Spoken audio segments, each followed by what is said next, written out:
नमस्कार बच्चों, स्वागत है हमारे YouTube चैनल में। बच्चों, आज हम लोग जो टॉपिक करेंगे डिस्कस, वो टॉपिक नेशनल कैरिकुलम फ्रेमवर्क के चैप्टर नंबर 2 से, और टाइटल नाम है विद्यार्थी को संदर्भ में रखना, और टाइटल का नंबर है 2.2, पेज नंबर 15, यानी 15 नंबर पेज पर टाइटल नंबर 2.2, और टाइटल का नाम है विद्यार्थियों को संदर्भ में रखना। मोस्ट इम्पॉर्टेंट टॉपिक है। इसमें से कई सारे सवाल फ्रेम हो चुके हैं, पिछली परीक्षाओं में हम डिस्कस करेंगे।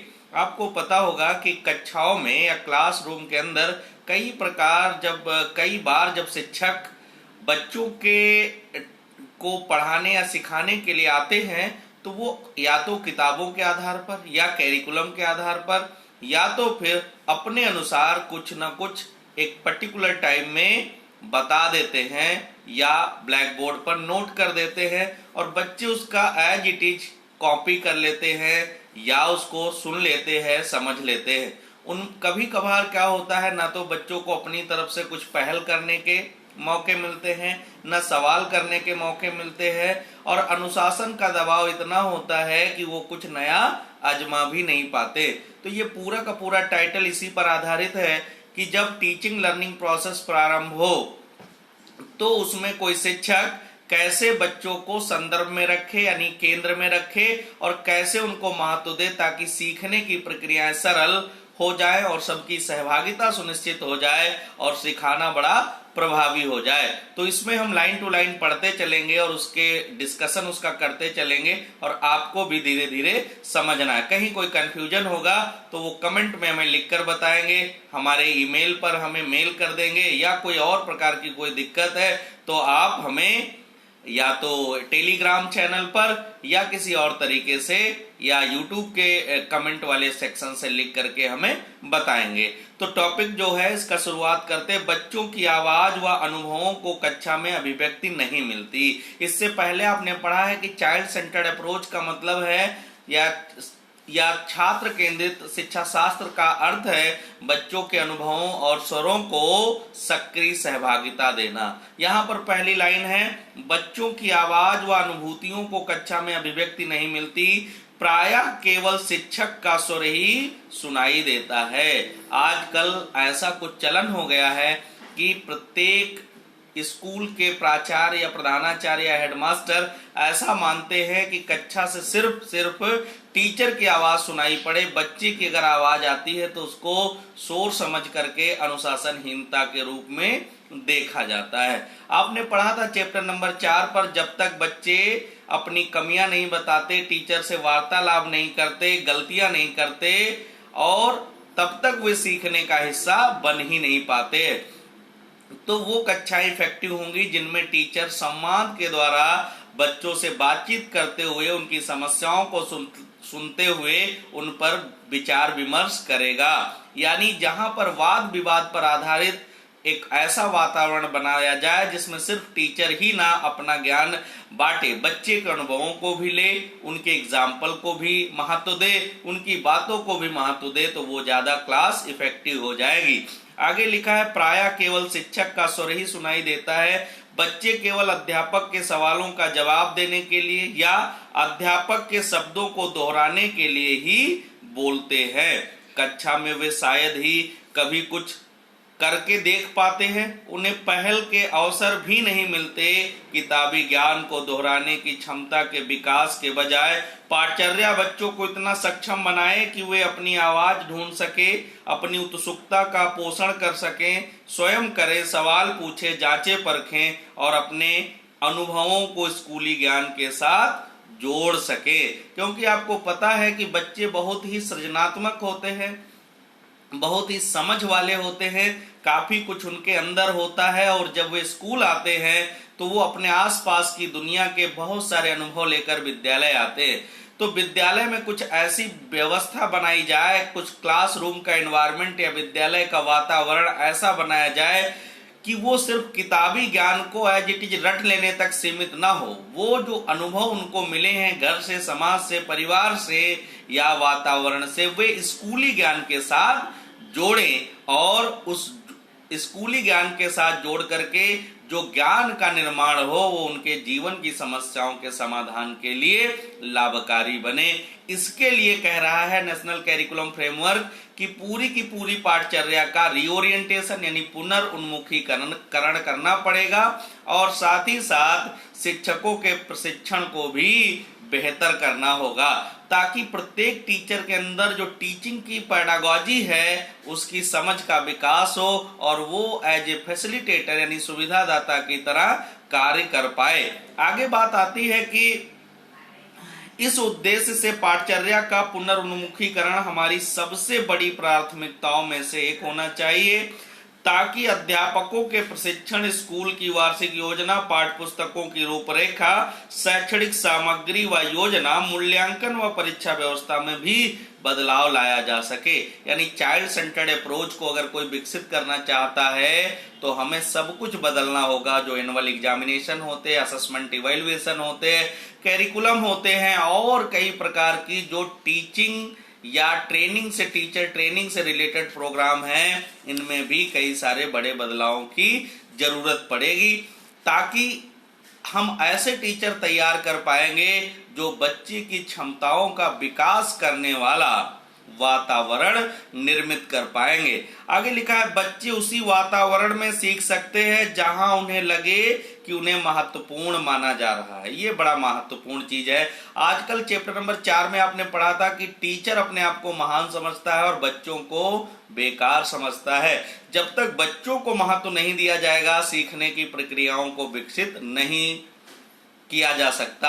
आपको पता है सेंट्रल टीटी में एक बार सवाल पूछा गया था कि जब टीचर अपने स्टूडेंट के ऊपर सकारात्मक समझ या सकारात्मक सोच रखते हैं तो बच्चे, और ऑप्शन बनाए गए थे उसमें से सही ऑप्शन था, तो बच्चे ज्यादा रिस्पॉन्सिबिलिटी से कार्यों को करते हैं।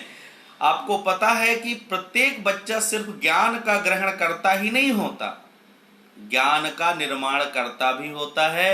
तो उनको कंज्यूमर की तरह नहीं, सीखने सिखाने की प्रक्रियाओं में कोई टीचर कोई स्टूडेंट नहीं है, सब लर्नर हैं। तो अगर हम बच्चों से सीखेंगे, बच्चे हमसे सीखेंगे, तो ये जो रटने रटाने की प्रक्रिया है ये समझ पर आधारित हो जाएगी और प्रत्येक बच्चा अपनी क्षमता के अनुसार चीजों के ऊपर अपने कॉन्सेप्ट निर्मित करता चला जाएगा। आगे लिखा है कि सीखने का आनंद व संतोष के साथ रिश्ता होने के बजाय भय, अनुशासन व तनाव से संबंध हो तो यह सीखने के लिए अहितकारी है। यानी अगर वहां डर वाला माहौल हो गया या बहुत स्ट्रिक्ट अथॉरिटियन डिसिप्लिन हो गया या कुछ और प्रकार की गतिविधि पैदा हो गई, नंबर लाने के लिए पढ़ने और सीखने की बात हुई, तो ये बड़ा नुकसानदायक होगा। आपने पढ़ा भी है चैप्टर नंबर 4 में कि बच्चे वहां सीखते हैं जहां भय का कोई वातावरण नहीं होना चाहिए। आगे लिखा है आज यह आवश्यक है कि हमारे सभी बच्चे यह महसूस करें कि वे सभी, उनका घर, उनका समुदाय, उनकी भाषा और उनकी संस्कृति महत्वपूर्ण है। उन्हें अनुभव के ऐसे संसाधनों के रूप में देखा जाए जिन्हें विद्यालय में जांचा एवं विश्लेषित किया जाना है। उनकी विविध क्षमताओं को मान्यता मिले, यह माना जाए कि सभी बच्चों में सीखने की क्षमता है और सभी की ज्ञान एवं कौशल तक पहुंच हो और वयस्क समाज उन्हें सबसे अच्छा करने के योग्य माने। मतलब यहाँ कह रहे हैं कि बच्चों को बेकार न समझा जाए, उनको इम्पोर्टेंस दिया जाए, उनके जो अनुभव है, उनकी जो भाषा है, उनका जो कल्चर है, उनके जो समझ है उसको महत्व दिया जाए और उसको स्कूल के ज्ञान के साथ जोड़ा जाए। टीचर का काम ही यही होता है कि घर के ज्ञान को स्कूल के ज्ञान और स्कूल के ज्ञान को जीवन के ज्ञान के साथ जोड़ना ही उसकी रिस्पॉन्सिबिलिटी होती है। टीचर को यही करना होता है। बाकी सीखने की प्रक्रिया स्वतः चलती है, टीचर उसमें एज ए फैसिलिटेटर, सुविधादाता की तरह हेल्प करता चला जाता है, स्केप फोल्डिंग करता है वाइगोस्की के अनुसार। ज्यों ज्यों हमारे स्कूलों का विस्तार हो रहा है और ज्यादा संख्या में समाज के सभी वर्गों के बच्चों को हम उसमें शामिल कर रहे हैं, हम यह इन आवश्यकताओं की महत्ता के प्रति अपेक्षाकृत अधिक जागरूक हो सकें, क्योंकि अब कंपलसरी एजुकेशन सिस्टम है, प्रत्येक बच्चा स्कूल से होकर गुजरता है, तो प्रत्येक टीचर की ये रिस्पॉन्सिबिलिटी बढ़ती जा रही है कि सीखने की प्रक्रियाएं चाइल्ड सेंटर्ड हो, प्रत्येक बच्चा क्या हो अपने अनुसार सीखने के वातावरण में रह सके और सीख सके। इसके लिए इन्होंने कई प्रकार के जागरूकता अभियान, कई प्रकार की व्यवस्थाएं चलाई गई हैं, जिसमें मिड डे मील, दोपहर का भोजन, हमने इस पर वीडियो बनाया है, आप देख सकते हैं। 1995 15 अगस्त 1995 में स्टार्ट किया गया था एमडीएम, फिर इसका विस्तार किया गया। तो दोपहर का भोजन इसलिए लाया गया ताकि प्रत्येक बच्चे का इनरोलमेंट स्कूल में बढ़े और बच्चों को वहां अधिक समय तक रोका जा सके। दोपहर का भोजन ढांचागत सहायता आपने देखा होगा, ऑपरेशन ब्लैक बोर्ड और कई प्रकार के प्रोग्राम चलाए गए, सर्व शिक्षा अभियान और ऑपरेशन ब्लैक बोर्ड, इनके द्वारा स्कूल के फिजिकल इन्वायरमेंट को मेंटेन किया गया ताकि कम से कम वहां शौचालय, स्वच्छ पीने का पानी, खेलने का मैदान, बैठने के लिए उचित फर्नीचर और लेबोरेटरी, लाइब्रेरी, इन सब की व्यवस्था की जा सके। तो दोपहर का भोजन, ढांचागत सहायता और समावेशी शिक्षा, ये एक इम्पोर्टेंट कंटेंट है, यानी टॉपिक है कि इंक्लूसिवनेस लाई गई ताकि प्रत्येक बच्चा, वो चाहे जैसा हो, चाहे जिस व्यवस्था का हो, बंजारे का बच्चा हो, गरीब हो, अमीर हो, विकलांग हो, दिव्यांग हो, कैसा भी बच्चा हो, स्कूल की शिक्षा की व्यवस्था के साथ जुड़ सके। समावेशी शिक्षा में शिक्षा शास्त्री सरोकार वर्तमान में होने वाले सबसे महत्वपूर्ण विकासात्मक बदलाव में से एक है।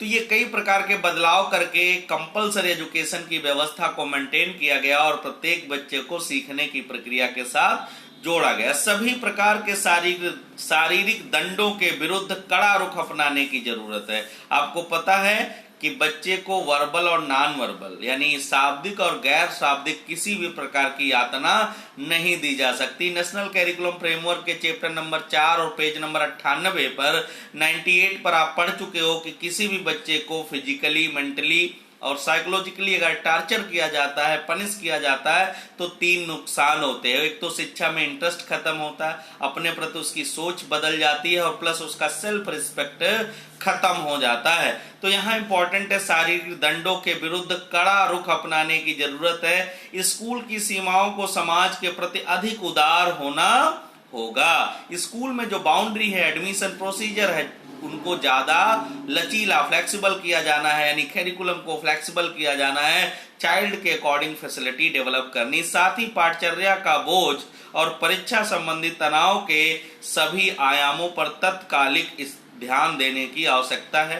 प्राथमिक से लेकर माध्यमिक स्कूल और उसके बाद भी शारीरिक व भावनात्मक सुरक्षा हर प्रकार के सीखने की आधारशिला है। तो ये टॉपिक हमने डिस्कस किया कि विद्यार्थी को संदर्भ में रखना। इसके आगे जो टॉपिक है विकास और सीखना, उन पर हम दूसरे वीडियो में चर्चा करेंगे।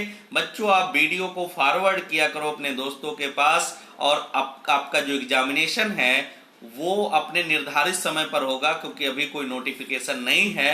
तो आप अपनी तैयारी कंटिन्यू रखिए, पेपर जब होगा तब आप तैयार होंगे। ये नहीं कि आप पेपर नहीं होगा, वेकेशंस चल रहे हैं या कई और दिक्कतें हैं, तो ये सब समस्याओं से आप बाहर आइए और अपनी पढ़ाई और स्टडी को कंटिन्यू रखिए, तो आपकी धीरे धीरे तैयारी होती चली जाएगी। बहुत बहुत धन्यवाद।